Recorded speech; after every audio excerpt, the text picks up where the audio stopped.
పెద్దలందరికీ, మీడియా మిత్రులందరికీ, electronic media print media మిత్రులందరికీ పేరు పేరున హృదయపూర్వక అభినందనలు తెలియజేస్తూ, ఈ రోజున ప్రధానమంత్రి నరేంద్ర మోడీ గారు చాలా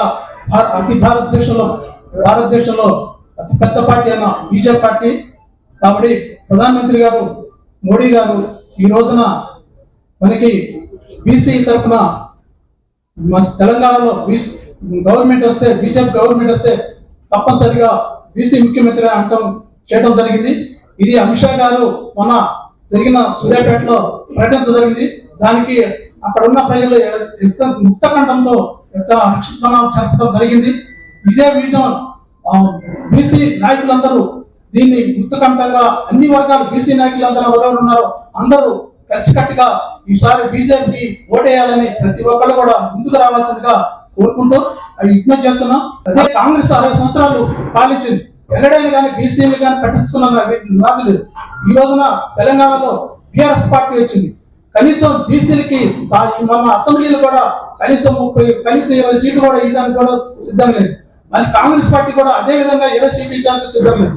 ఇవాళ బీజేపీ పార్టీ మన ప్రకటించిన వాటిల్లో 50 వాటిల్లో 20 ప్రకటించారు.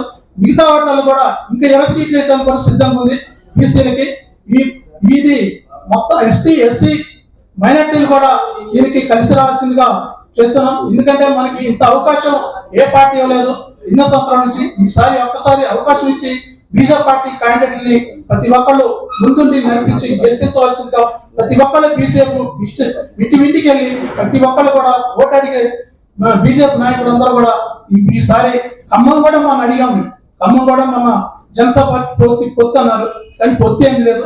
ఈసారి బీసీకి ఇవ్వాలని మనం అడగటం కూడా జరిగింది, చెప్పడం కూడా జరిగింది. ఈసారి కంపల్సరీగా బీసీకే రావచ్చు, బహుశా తప్పనిసరిగా బీసీకి వస్తుంది.